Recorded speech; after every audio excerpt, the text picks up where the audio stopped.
방사성 원소에 대해서 좀 알아보도록 하겠습니다. 먼저 방사선의 종류를 좀 알아야 되고요.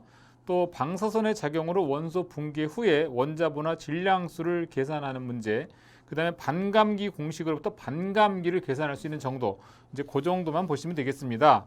자, 우선 방사선 종류는 세 가지가 있습니다. 알파선, 베타선, 감마선, 이 세 가지가 있는데 알파선 같은 경우에는 마이너스 쪽으로 휘는 경우를 말하는 거고, 베타선은 플러스 쪽으로 휘는 경우를 말하는 것이며, 감마선 같은 경우에는 이런 전기장의 영향을 받지 않고 곧게 나아가는 경우가 바로 감마선이 되겠습니다.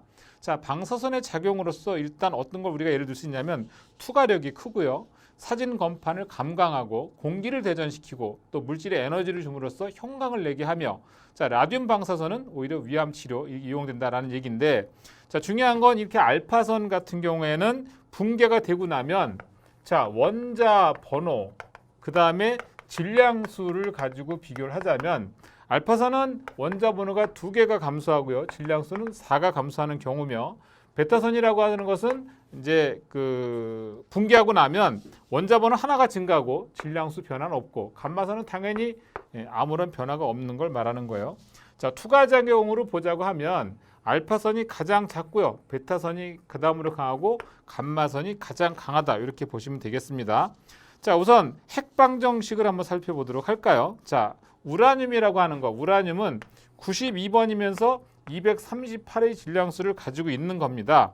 이 얘기는 사실은 무슨 얘기냐면 토름이라고 하는 90번이면서 234라고 하는 그런 그 토륨하고 그 다음에 헬륨, 이렇게, 그래서 알파 입자를 방출에 의해서 우라늄의 방사선 붕괴 핵 방정식은 이런 식으로 우리가 쓸 수 있다. 이렇게 되는 겁니다. 자, 핵 반응에 있어서 화학적인 환경에 영향을 미치지 않기 때문에 표시할 필요는 없는 거고요. 보통 이제 양성자 같은 경우에는 H11 또는 P10 이런 식으로 P11 프로톤이라고 하는 얘기죠. 이렇게 쓰기도 하고, 중성자는 N 뉴트론이죠. 원자 번호는 변화가 없고, 이렇게 쓰는 게 보통 이제 중성자 표현이 되겠습니다. 그 나머지는 참고하시도록 하고요. 자, 다시 한번 말씀을 드리지만 여기서 중요한 건 이거예요. 알파선은 붕괴하게 되면 원자 번호 2 감소, 질량수 4 감소. 베타선은 원자 번호 1 증가. 이 정도만 보시면 되겠습니다.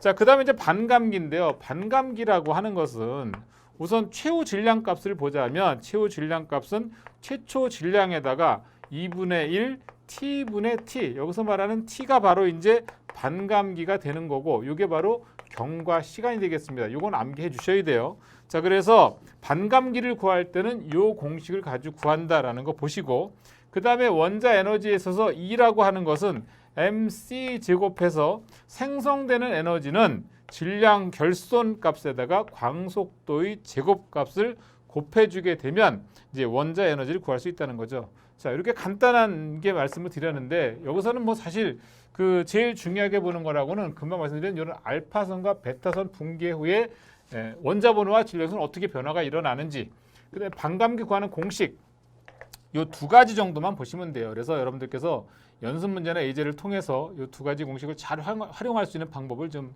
연습하시면 되겠습니다.